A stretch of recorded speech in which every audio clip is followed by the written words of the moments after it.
Good evening, ladies and gentlemen. Good morning, good afternoon, wherever you are. This is the YBR show, episode number 10, I do believe. Today it's just me and Charlie. Jack's away right now, living his life, doing things. He just moved. Yeah, he's just moved. He's a busy man. So it's been a while since we started the show. It's been 3 months, I think. Yeah. Charlie's been pretty busy with school. I've moved to Berlin. And so we thought today we'll just talk about, a bit about what we've been up to, both in terms of porn addiction and in terms of life, answer a few questions, and just kind of, chat as we always do. Shoot the shit. Yeah, why not? Shoot the shit. No true formal questions, or a formal topic, I should say, today. I think we should just swing back into it, especially because there's just two of us. I feel like it'd be fun to have 4 or 3 people to do a good topic. So, and then if we get rolling, once we get the ball rolling, I'll post this and then I'll ask what people want to have a topic about, and that would make more sense too. So nice. We'll just do it that way. So what have you been up to? You moved to Berlin. You got a bachelor pad. I got a bachelor pad. It's pretty nice. I'm living the life, man. I'm living the high life. Just need to kind of get more work as a musician, really. Yeah. Work hasn't been so copious, but I think the reason for that is because it's been hard to move to a new country. I've been there about 4 months, and the first few weeks were just really, really tough because I didn't speak any of the language at all. I didn't know anyone. Yeah. I literally had to start from scratch, everything. No one recognizes no one really knows what the qualifications mean or anything. So it's kind of, it was difficult. So, but I'm here now and I'm settled in, and I've got my flat, and I've got some friends and some girlfriends. Nice. What? I like the plural on that too. So how's your German now, out of curiosity? Is it coming? It's okay. It's coming along gradually. Hang on, he's broken up, I think, man. Can you hear me? Yeah, I can hear you. Okay. I can't see you though. Good. It's okay.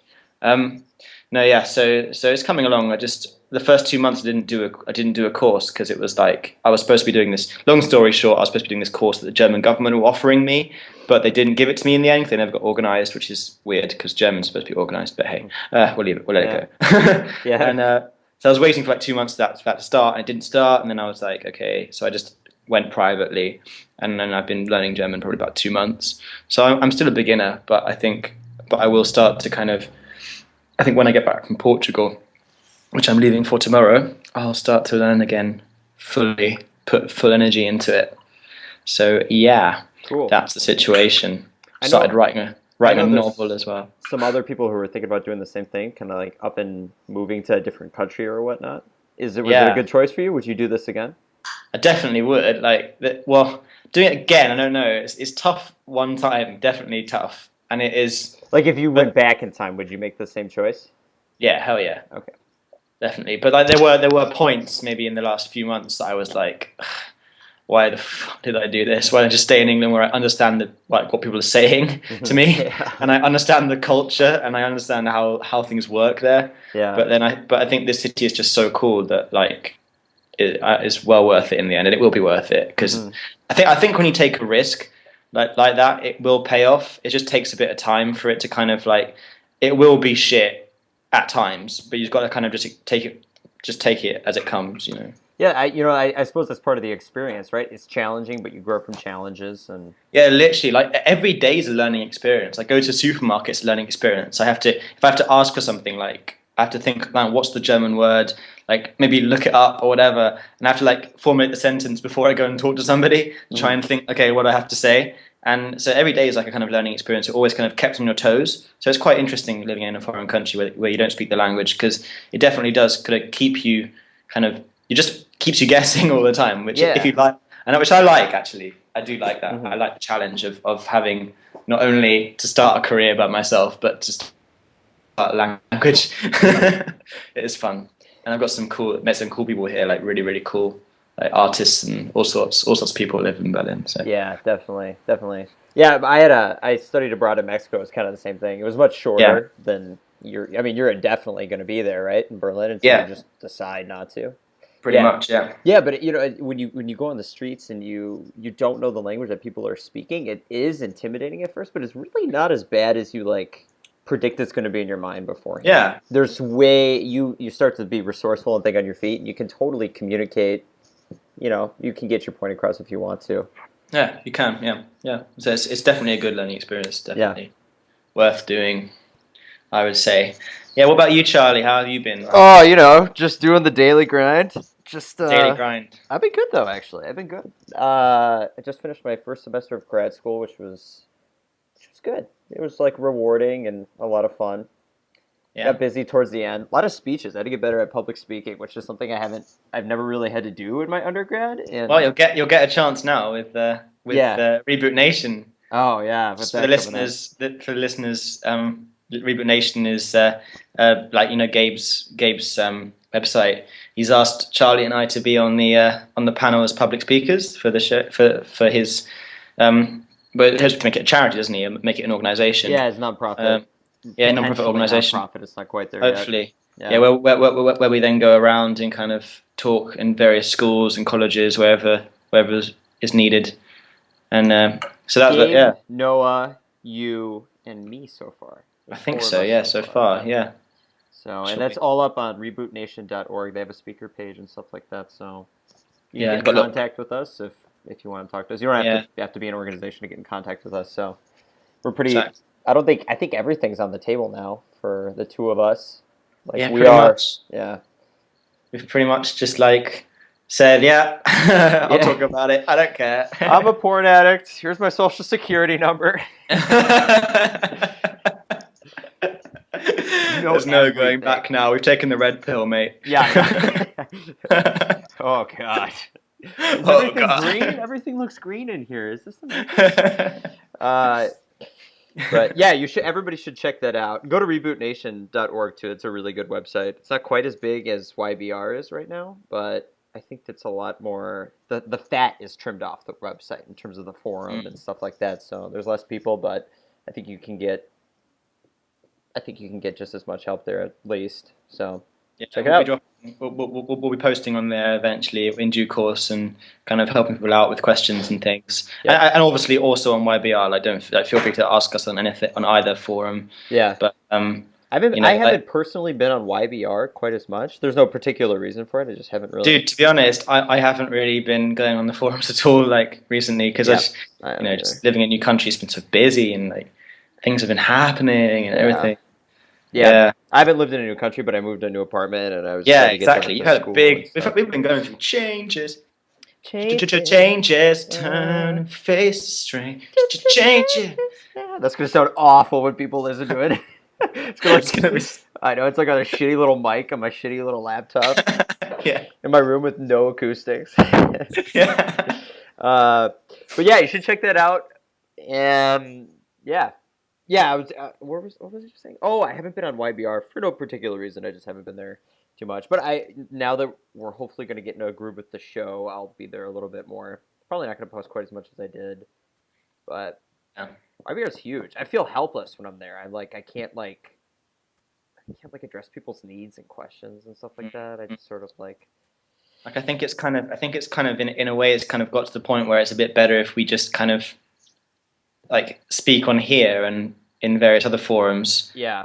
So various other means, and then if people have burning questions, they can ask us, and we can kind of check it out and try to answer them as much as we can. So. Yep. Yeah. So that's all we can really do. Mm-hmm. No, I agree. We do our best.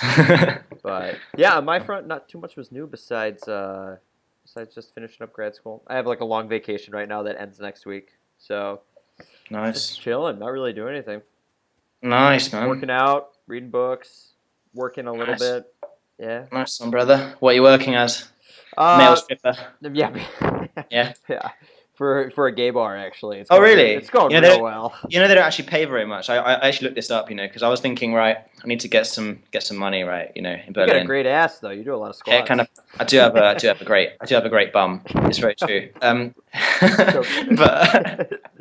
But I thought, I need to sell this bum somehow. I need to get money for that. Craigslist, dude. Craigslist. Yeah, on Craigslist. Yeah, selling my ass on Craigslist.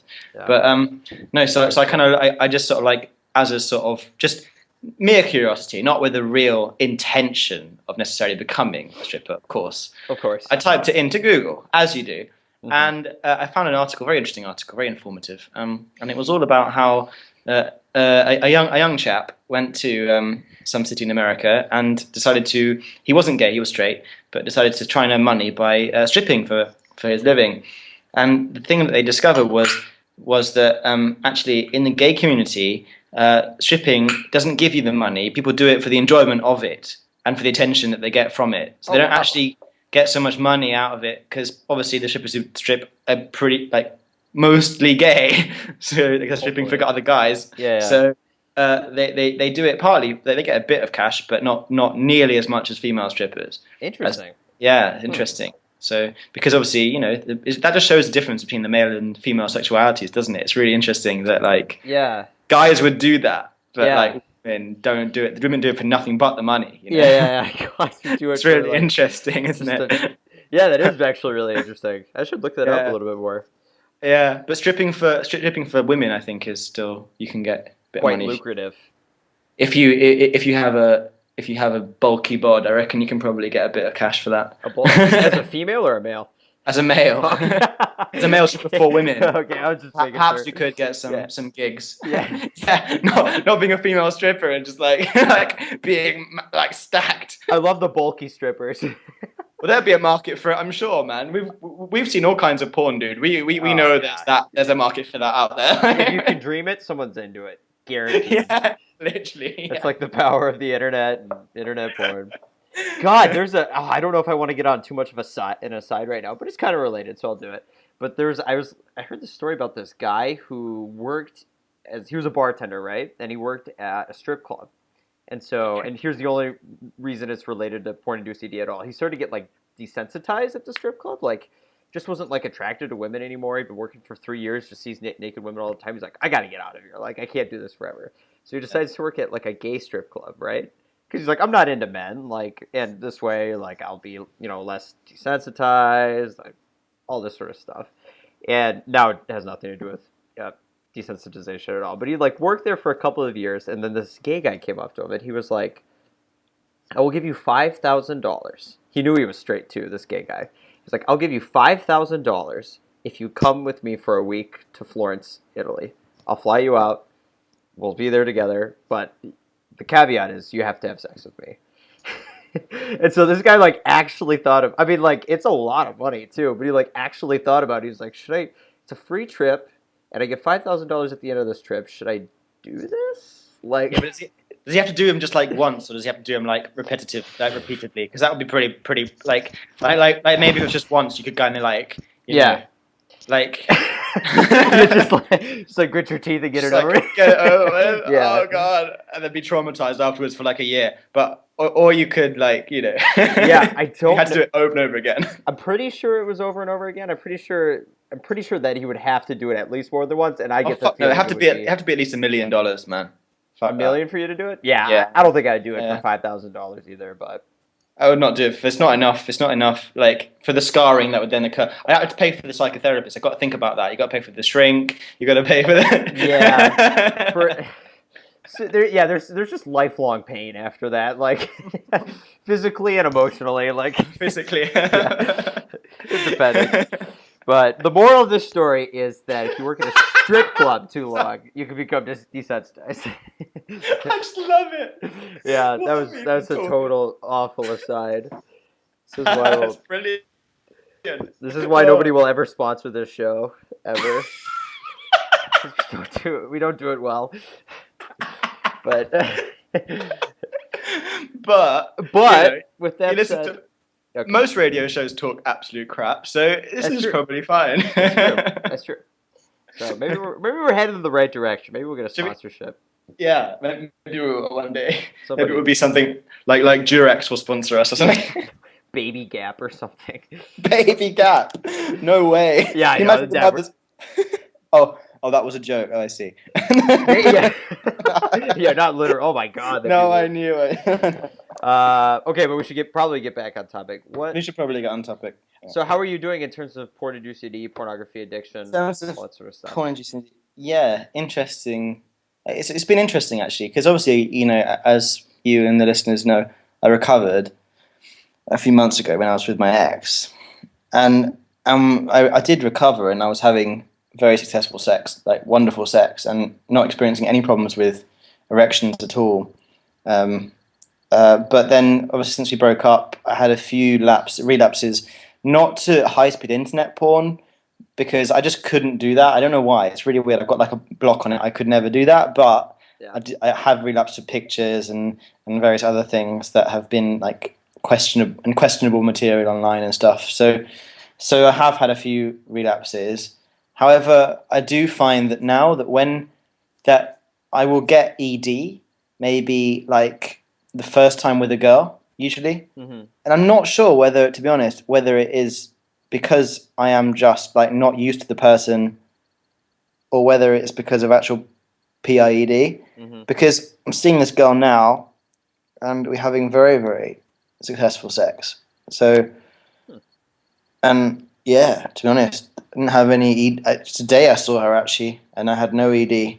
So it's fine. But like during the Christmas holidays, I met a couple of girls. Like I didn't really feel like having sex with them. I wasn't really very attracted to them, but we kind of ended up fooling around a little bit. But I didn't like have sex with them because I had ED, or what would be construed as ED. So it's weird that with this girl I don't seem to have it. I think it's just 'cause I'm so comfortable with her. I don't feel, you know, it's weird. It's really weird. I don't know what it is. I don't know whether my ED is PIED anymore, or whether it's just nerves. I don't have any. I think about that sometimes too. I do think there's a combination.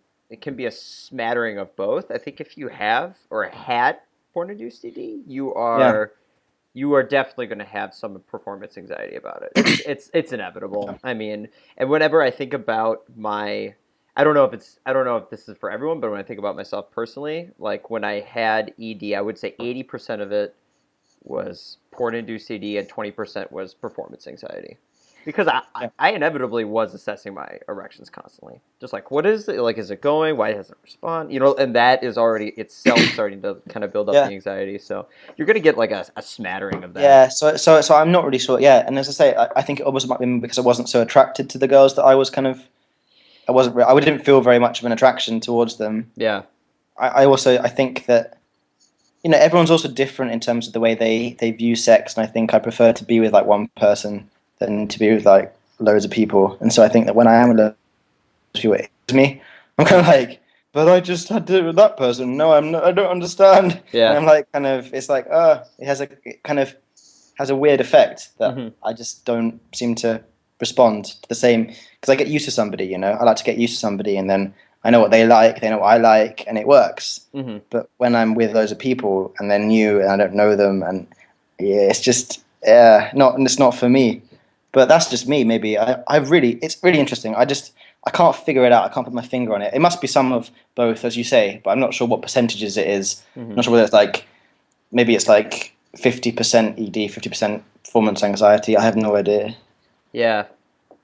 Yeah, I don't know either. I feel like it's different for everyone too. I mean, some people just really don't think that they have any amount of performance anxiety at all. From what I've seen on forums, and they're just like, this is just straight up porn-induced ED. I was never anxious or thinking about it.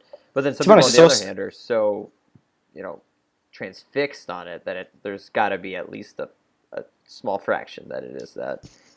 I actually think, Charlie, that some of it, I have a kind of weird sort of thing now, like a weird compulsion now to kind of, it's not a sex addiction, okay, don't get me wrong, but I have a weird compulsion to kind of connect with like girls who I'm not even necessarily attracted to, and kind of flirt with them. It's really weird. I have like this weird compulsion to do it, and like I do it a lot, and then I end up like in bed with them or something, and I'm like, I don't know why I just flirted with this girl, because I'm not interested in them, and maybe that's why I'm getting ED, because I'm not interested in them sexually. I just don't find them attractive. That could be it too. I mean, I don't know why I'm doing it. It's so weird. Like, why do I chat up girls who I don't even like? Like, what? Who does that? That's weird. A lot of guys would be envious of that problem. So, but it's probably because I was so the opposite in my sort of addicted state, that now I'm kind of out of it. Mm-hmm. I'm kind of just going a bit hyperactive for a bit. I don't know if it's a phase. I hope it's a phase, But it's weird. As long as it's not like it interferes with daily life. Yeah. And whatever. I mean. Exactly. No right or wrong. But. Exactly. Yes, sir. Yeah. I'm kind of in a similar boat. I still have. I still don't think I'm like.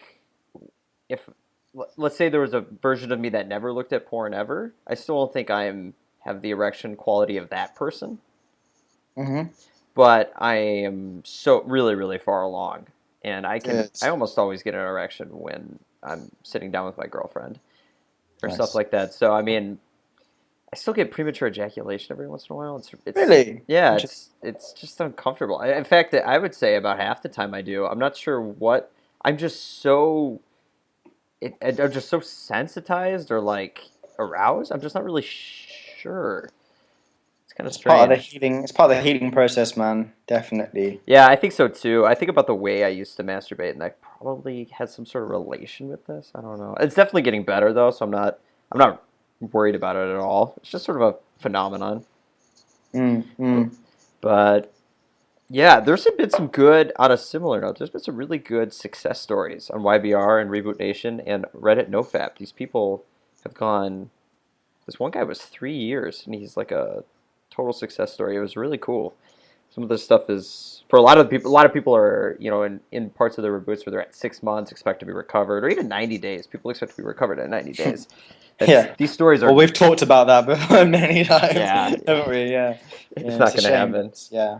But they're great stories, though. I feel like we need more of these stories. We need more people to write stories like this.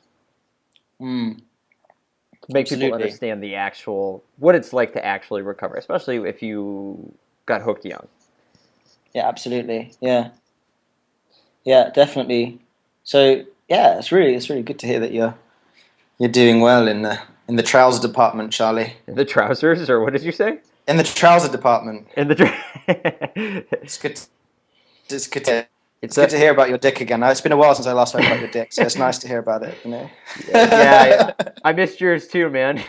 No homo. No homo. Yeah, I'm looking at some of these. Oh God. Okay, I'm gonna include this in the link too. There's this really funny Family Guy bit about Quagmire gets a. Do you ever watch Family Guy? Yeah, I love it. Yeah, Quagmire discovers internet porn. Oh, it's so good. I might just send it to you. Now. Giggity. But he didn't know it existed, and then it's like perfect. It's like the writers of the show had some sort of insight on porn addiction, porn-induced TD, and they just got it. Awesome. Okay, yeah. I'm sending it to you. Post it on the forum as well, man. Post it on the with the show. Yeah, I'm gonna post it with the show for sure. But listeners can hear it. Awesome. Yeah, I'm scrolling through some of these success stories right now. There's one that's 403 days. There's one 450 plus days. These are just really good stories. Another 500 plus days. Wow. Yeah, this is good stuff. And I hope this for some people, and some people listening who are at 9 months and they don't see progress or the progress that they want. They take to heart that these things can take a really long time. There's 3 stories right here that are over a year. So just know that. Just keep at it, chip away. Just keep chipping away and just change your lifestyle. Because I promise, even if it's all worth it in the end. Even if I knew that my penis would never get fixed, I would still do this. Because I feel emotionally and mentally better than I ever have in my whole life. Yeah. Just more calm. I don't know about you, but same, man. Yeah. Absolutely. I mean, with me, it's interesting as well because obviously I moved to a new place, didn't have a girlfriend, I was spending a lot of time at home, so naturally relapses did happen. They weren't to high speed, yeah, sure, but it's like, as we say with alcoholics, as Gary says about alcoholics, you can't just have a beer or a light beer and think that's okay because you're going to just go into full relapse kind of mode. I didn't go into full relapse mode, but I did have I should spend a bit of time in relapse, Phil. But it wasn't like it didn't do the same as it did before. I didn't feel the same kind of my brain was damaged so much. it didn't last as long. I didn't have a flat line. I didn't have any of that. It wasn't the same. But the one thing I'm finding now is the chaser. That even when I'm with girls and I do come with a girl, I get a chaser afterwards, which is like, oh, masturbate, or like. When does that start in? Huh? When does that start in? When does the chaser kick in? The day after? Or? It can be the day after, or like on the day even. Like it just depends. It depends. But I'm becoming much more aware of the chaser when it is here. Yeah. But it's hard because I'm just horny. I'm a horny guy. Yeah. And so that's the other thing I've realized is that like it's not just like obviously I had a problem with porn, like a serious problem with porn, but I did actually have a naturally high libido before. So did I. I started, and I think maybe a lot of us had the same thing. We were all pretty horny devils when we were growing up, and that was the first port of call, and so we just got hooked. But like now I'm finding, because I'm just horny. I am just horny like most of the time. So like yeah. So yeah, it's hard. We talked about that on another show too. I thought that was really interesting. But like I think we asked each other if we remember being very sexual kids before porn. Is that right? Or yeah, I think we all were, right? Yeah, I was at least. I used to get boners in class when I was like really young. Yeah. I was like 5 years old, and I asked this girl to come under my parents' deck. And I had just bad intentions. Like, I bet she didn't do it. She told her parents, and I got in huge trouble. But, no, yeah, there might be something to that too. I always kind of wonder about that. Like, are we just very sexual people, and that's part of the reason some people aren't everyday users, and then we're like progressive more and more? Because at some point, it turns from sexual interest to just like compulsion and addiction. Oh, yeah, absolutely. Cross that line somewhere. But David Ley is wrong, because David Ley talks about how it is just. Oh, he's such an idiot. Yeah, he's an idiot. He's so far upstream with his books and stuff, but no, that's all right. He's an idiot. But the dude's like, he does have a kind of like a half a point, but he doesn't complete the point. It's like, yeah, okay, you might be horny, so you watch porn, but then that's basically as far as he goes. He doesn't really complete his argument and say, well, it can develop into a compulsion. He doesn't even address that at all. Yeah. It's like, hey, dude, like I was watching porn so obsessively that I couldn't even like do my homework in the evenings because I'd just get home and fap for hours, and like just watch like the most extreme fucking hardcore material, just of all genres, just for hours, and I just do it again and again, like 3 times in a night sometimes, The problem, like that is compulsion. That's an addiction. That is not normal. Like that is not just being horny. That's not. I was not even horny sometimes. I had to use it to sleep. I don't think I was horny like the last 3 years I used porn. I wasn't horny for I was for 4 out of the 6 years. I probably was in a flat line. Yep. We talked about this before, didn't we? Yeah, and I think a lot of people feel the same way. They actually enter the flat line sometime during their addiction. But the problem I have with like everything David Ley says is he doesn't like understand neuroscience at all, or like the biology behind addiction. He just doesn't understand it, talk about it, and I think he's even said he doesn't know anything about it. He like admitted to that, and then you're just sort of like, well, then the conversation ends here then. And you need to stop writing stuff because you're disenfranchising people who have actual addictions because you don't fucking know about it. But, I don't know. He's a goofy guy. I wonder if he's still writing stuff. I stopped reading. Yeah, dude. Gabe talked to me the other day. I said to Gabe, like, like he said, like, Gabe said, I really want to just like get on a show with David Ley and be like face to face and just completely decimate every single argument he says with actual science. And I'm like, yes, Gabe, please do it. Please. I want to see that. I want to see that episode. He was on the set with him at the Katie Couric show. Yeah. He was there. They didn't give Gabe a decent chance to talk. He got like a 90-second clip or something like that. Or maybe he did talk more and they edited it out. I can't really remember, but you told me that too. Yeah, I always was like, I kind of want to see if we could just like get him on. I remember I told Gabe, I'm like, it'd be sweet if we get him on this show, but he would never do it. Like some like shitty radio show. Some shitty radio show. We can't even pay him for it, Yeah. Pay him, send him like a Caribou gift card. We could pay him in hate mail. Yeah. Yeah, he's just. But should we do some questions? I think we got a whole bunch of questions. Not a whole bunch, but I think we got a few questions. Let's go to the questions. A few extremely old questions. Question time. Let's see. Mailbox. Yes, good. That's not really a question. That's a comment. Moving on. Yeah. This was directed to. Okay, let's see here. Jesus, maybe these aren't questions. These are just statements. These are just statements. Yeah, these are just. I hate porn. Yeah. Okay, new rule. Don't write statements on my fucking thread, all right?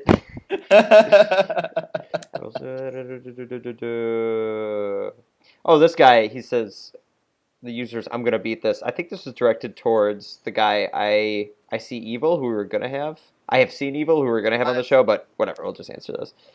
He said, when did you start having O's during the rebooting period? Did you space them? How was arousal after the first couple of orgasms? Well, for me, I broke all the rules, to be honest. Not all the rules, but I had orgasms. I didn't have orgasms on my own during my streak at all. I didn't masturbate at all on my own. But I had orgasms with my partner when I started rebooting. How long was your streak, out of curiosity? 100 days. 100 days? Yeah. And then when I met Sam shortly after that, because my libido came back with full force. Yeah.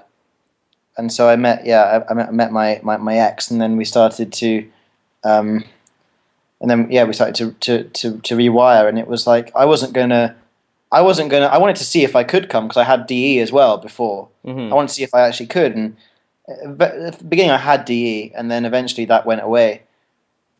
But I wouldn't recommend that for everybody. Everyone's recovery is different. For me, I found it really like confidence giving to know that I could actually come with a girl. Yeah. And having not had that ever in my entire life, being able to do that was just like, I was just so happy to be able to do that when it did happen eventually, like properly, naturally. So yeah, the first few times I just couldn't come. So I wasn't going to force it. I didn't like masturbate to force it out. But after that, very quickly, and then in a few kind of weeks, it got much easier, and I just started coming, and it was fine. Yeah. So yeah, that's my deal. I try not to MO even now, but I do sometimes. Yeah. Sometimes I do. Well, what about you, Charlie? How was yours? I think I would advise, if people are like looking to they have an extensive porn history and they're looking to kind of reboot the cleanest way possible. I think it's most optimal to be sparing on the orgasms and just kind of go for the longest runs that you can until you start to feel some resurgence of libido. I don't think there's. Oh yeah. I wouldn't. Just to clarify, I had a libido by this point. I was very much horny, and I definitely had a libido and I was getting erections and stuff. This was the point I was just rewiring, and it was just kind of happened. But yeah, I would not force it if you're in a flat line, do not by any means force it, because it's just not worth it, and you'll feel like shit afterwards. Yeah. So. Yeah, definitely. Yeah, and I think. Sorry, yeah, carry on. No. That's really important to say, actually. I think if I had to choose, like if somebody was like, hey, I have a porn addiction, I've been addicted for a long time, what would you tell me to do it? I would say, I think the best way to do this is go on long streaks.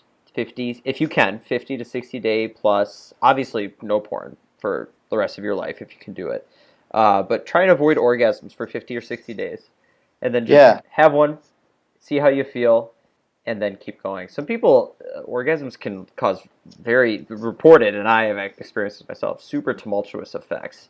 If you're doing it too early and just all sorts of stuff.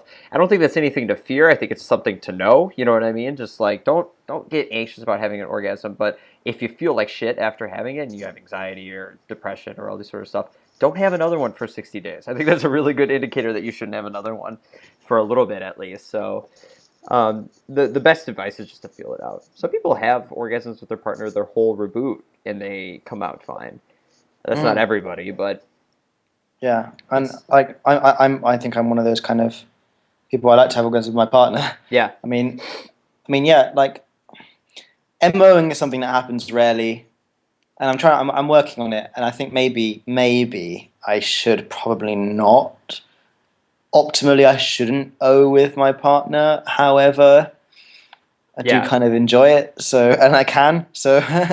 Yeah, I mean, I don't think there's anything necessarily wrong with that, and I don't think it's gonna throw you off your reboot at all. You know, I mean, that's like the real thing and stuff like that.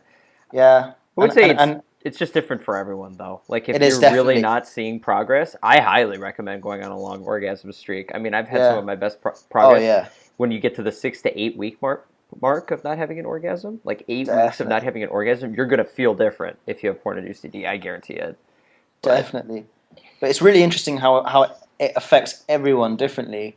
It's really interesting the kind of just reading the forums and how different people react in just such different ways. It's so interesting. It's like any drug, isn't it? Like different people have different reactions to it. To like even like smoking weed, some people get really anxious and they feel like kind of they get jittery and they don't like the feeling. It's horrible. And some people just get really chilled out and they love it and they smoke it loads and they're fine and they can still, some people can still function when they're really high.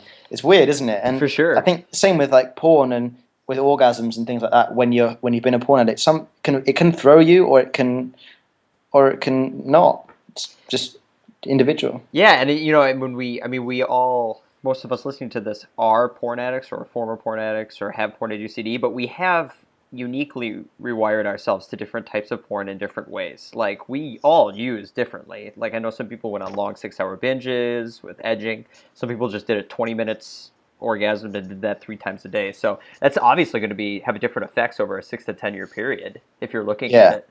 So, definitely. And those all kind of come into play during the recovery. I feel like they all manifest itself differently, but it's as long as you're not looking at porn, you're doing it right. I think that's the bottom line. And then everything else you can kind of feel out and experiment with as a rebooter. But there's one more question. The Reboot Nation thread. Let me pull it up. Okay, bro. Okay, bro. Okay. Okay. But now it's gone. Oh no, here it is. Okay.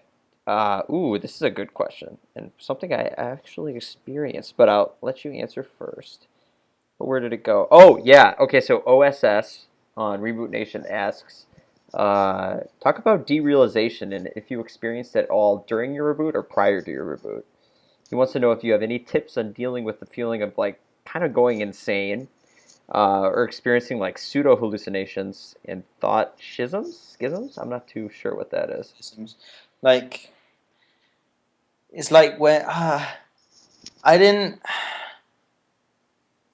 had that a bit, but no way near like as extreme as that. So I couldn't really comment. Like I did have some weird shit that happened when I was like off it for long enough, but I kind of combated that with meditation. I was meditating shitloads, so like that really just helped. Like for me, because I was always I was very calm during that long streak. I was very much like I felt very grounded, even though I'd have times where I just kind of flipped out. You know, I just flip out and be like, oh my god, I need to use. Like I just need it. I just need it so much, and like feeling like going completely crazy. But I didn't have like hallucinations. Not as far as I can remember, anyway. I mean, no, I didn't have that. What about you, Charlie? Did you have? No, I don't think I ever had hallucinations. I would get stuff where I was like paranoid or having anxiety that was like definitely just misplaced sort of stuff. You know what I mean? Just like not proper emotions and stuff. But I think I did have some derealization stuff, and that occurred before I was rebooting and a little bit after rebooting. I haven't had that in a really, really long time. Thank God. Sometimes I feel foggy, but I feel like derealization is like just really, really bad brain fog. It's almost like you're seeing, I don't know, it can be kind of surreal. Like you can't just really be yourself and express your emotions in a way. It's how I felt during my entire like when I was properly addicted. That's how I felt pretty much those 6 years. Like I would derealized. Say yeah, you know, I agree. Totally agree. I think I felt that same way. Just sort of just out of it. Totally numb, like numb as anything, really. Just like couldn't feel anything. Yeah. I also had depression, so that was also not contributing, as we've talked about many times. Yeah. But yeah, I think the best thing to do about it is meditate, like you said. Meditating's great. Yeah. And then I really liked running. Running was a form of meditation for me that I still do. And it's just, if you can go on long runs, you feel so good afterwards. Or lifting. Lifting's great too. It does the same thing. Lifting's also great, yeah. I'm going on a 2-week meditation retreat to Portugal tomorrow. Oh, that's gonna be awesome. I'm gonna work on the land. I'm gonna plant some trees. I'm basically working for my my keep. Mm-hmm. So I'm just gonna work on the land and like meditate and just really, really simple life for 2 weeks. Did you have to pay for the ticket there, or? Yeah, I had to pay for the plane ticket. Okay, but it's not very expensive. I mean, it's within Europe. It's not very expensive. Yeah. Cool. That's gonna be awesome. So I'm gonna go there for a few days. Yeah. So I'll let you guys know how it was and what I found out. And I just really think that like going on a retreat as well for porn addicts is such a good thing. Like I remember doing it when I was during my long streak. I went away to a Buddhist center like nearby where I was at university just for a few days, and the amount of headspace it gives you just to go on a retreat somewhere where it doesn't have to be spiritual necessarily, somewhere where you can just be mindful. People are like in the and you just meditate and you just have go back to basics, have a simple kind of lifestyle just for a few days. If you can only get away for a few days, that's enough. Just a weekend, do it, go away, clear your head, because it's amazing what insights you can get when you do that. Really fucking great. That's one of the key things as well to my sort of recovery. Yeah. That's really good advice. Definitely. It's kind of the same thing you're doing by going to Germany. I mean, it's not really meditating, but you're like, it's a different perspective on things. You're learning something new. It's changing from the ordinary. That's how I felt when I went to Mexico for 3 weeks. I really felt like it wasn't meditating. I never meditated that whole trip, but it was kind of this taking yourself out of the place you were, the environment that you were in, and putting yourself in a new one, which is really good for your brain. I like that a lot. So. Absolutely, yeah, and yeah. I mean, with me, obviously, it did awaken some kind of spiritual thing with me, but it doesn't happen to not everyone's interested in that, and that's cool. But meditation's great. It's just fucking great. It's just so good. Yeah, definitely. So we're at about 42 minutes right now. That's all the questions we have. So I mean, that's all the questions we have. I think we could just wrap it up here and just say that we're gonna be back, hopefully with Jack. I'll be back. And maybe some other people. I want to ask Gabe if he wants to do another show. I would love to. That'd be awesome. I'd love to have a show with him as well, because last time it was just you and him, wasn't it? Yep. Yeah, it was. Yeah, I really missed you guys there too. It was so hard to get material. Like when it was just like, okay, so running out of stuff. But the dude's got so much to talk about. Like he can just he's got so much info. He just knows it all. Yeah, he's the man with all this. Honestly, he's the man. So yeah, maybe we should just sign off and say we'll be back soon. Hopefully, yeah. I'm sure there'll be like 10 things that I think of after we've logged off that will be like, oh, shit, why didn't I? Yeah, that's good. And then also, you guys should think of things too and let us know because we want to get back to topics and we want to do some topics, maybe stuff that you guys really want to hear about or something like that. So think of topics, just post it. Yeah, anything you want to hear, questions you want to hear. Definitely, we've got some guests. Got some other guests lined up. We're gonna get back on the guest thing. There's some people who have requested to be guests or whatever. Yep. And we'll get back to you on that if we like when we can, as and when. Yeah, there was such a long. It's no offense to anybody because I would love to have everybody on, but I asked for the open guests, and then we have probably like 30 people who were like, "I would love to be on the show." And so it's like, oh god, how do we choose all these? Overwhelming. Yeah, it is. It really is. But we will have some guests, and then you can ask them specific questions too. So definitely. Cool. Yeah. All right. So in that case, sign off here. Cool. Nice to see you guys. Have a nice evening. Yep. Put this up. See you soon. Yep. See you really soon.